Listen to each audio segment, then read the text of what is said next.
Hey guys, welcome to the YouTube channel. If you're new here, it's 𝗙𝗶𝗍𝗀𝗀, thanks for coming. So this channel is all about Black love, African love, Black businesses, and actually us growing as a people. In today's video, I'm going to talk about this issue that I've experienced, but before I get into my opinions, let's first watch the video and let's talk about it.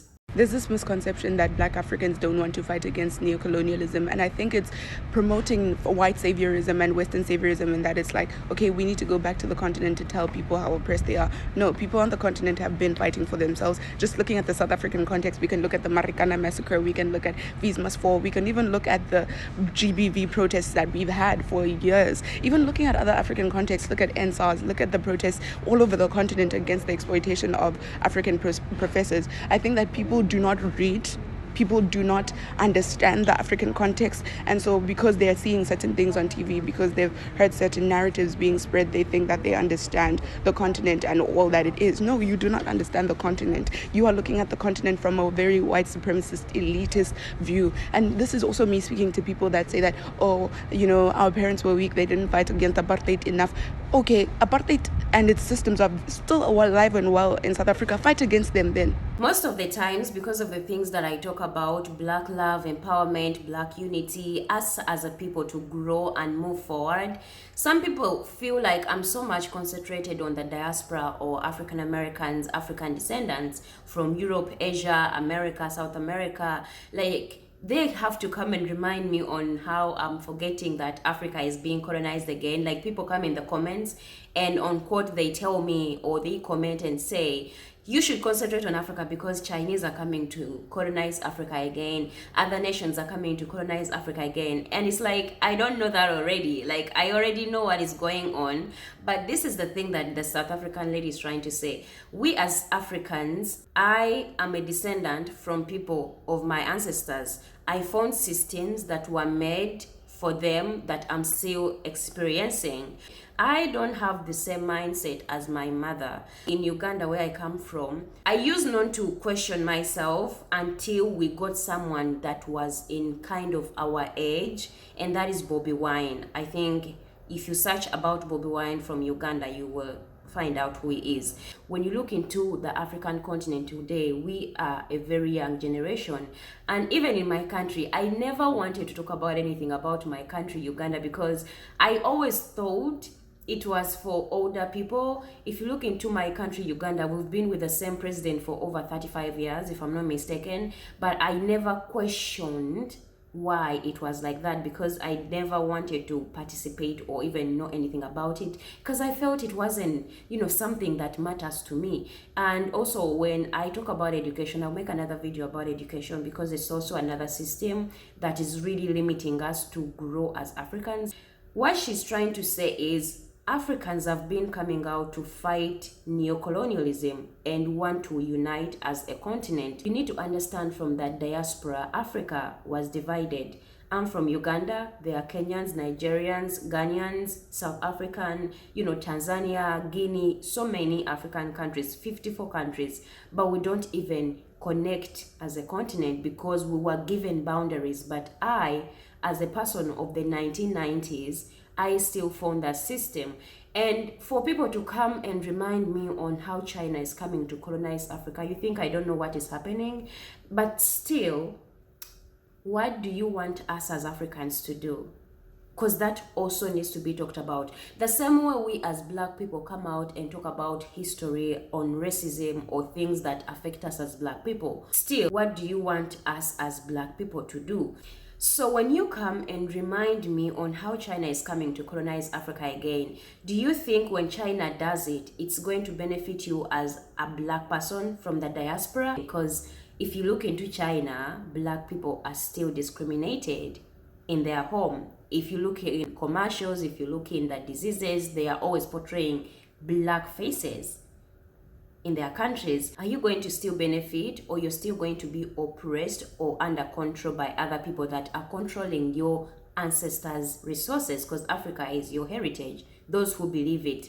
not for everyone. Remember that. We are still going to talk about racism. What I'm trying to bring out is what the lady is saying is a lot of African leaders came out or have been coming out. Look at Gaddafi, look at Mandela, look at Lumumba. Those people, Kenyatta, look at Idi Amin Dada of Uganda.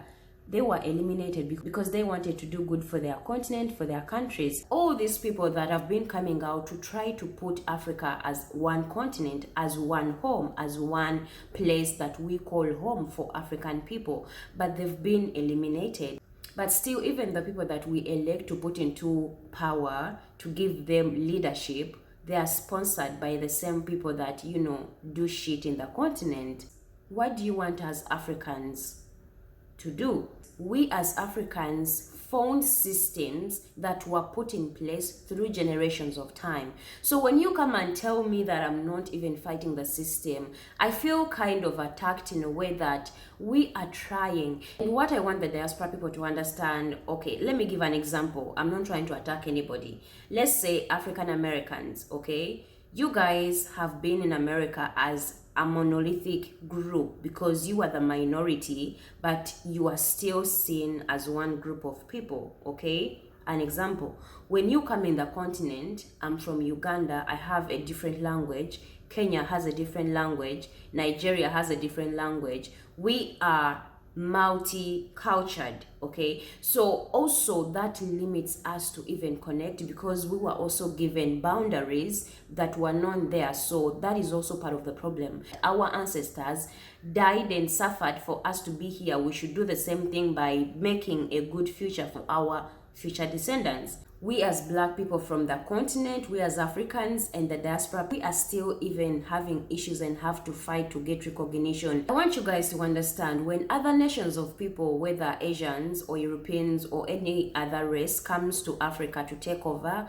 we as Black people are still not benefiting. But you're trying to make me feel like Africans are not even trying. We like the systems, but Africans are dying every day. If you look in Congo, if you look in Libya, if you look in Somalia, if you look in even my country, Uganda, we are still not that fully free. I want you guys to understand, a lot of African youth today are coming out to talk about African issues, African struggles. We as Black people are always online complaining about discrimination, racism, systems that do not benefit us.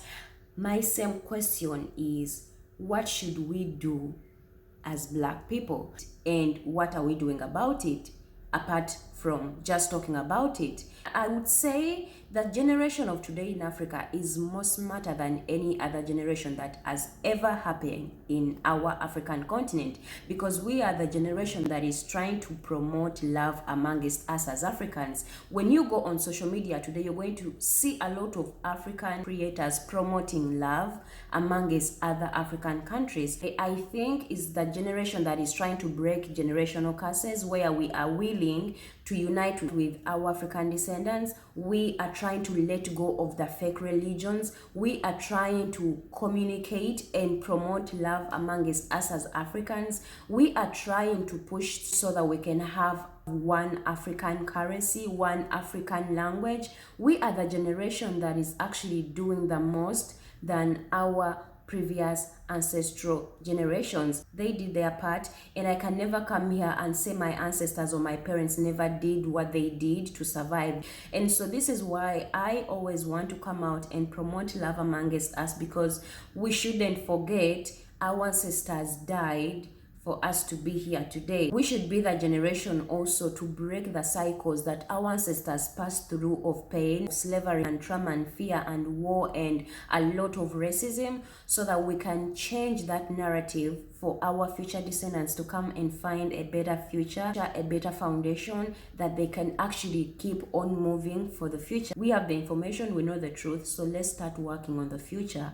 We can talk about the past and keep the past in the books that we write ourselves, but also start writing the good future that our descendants can find and feel empowered and keep moving it to the future and future and future. So guys, that was it for today. I hope I really tried my best to bring out some points that some of you might understand. I don't know, I don't want to force my agendas or my thinking to anybody, but I do wish we could have conversations like this and have an understanding than just blaming games. And if you've not subscribed, please subscribe, hit the notification bell. Please comment and tell me which ideas do you have that we should work on, like what should we really do as people of the African continent, what should we do as Black people to change the narrative. And so that's all I have to say, and I'll see you in the next video. In case of any support and sponsorships, guys, the links are in the bio. Bye.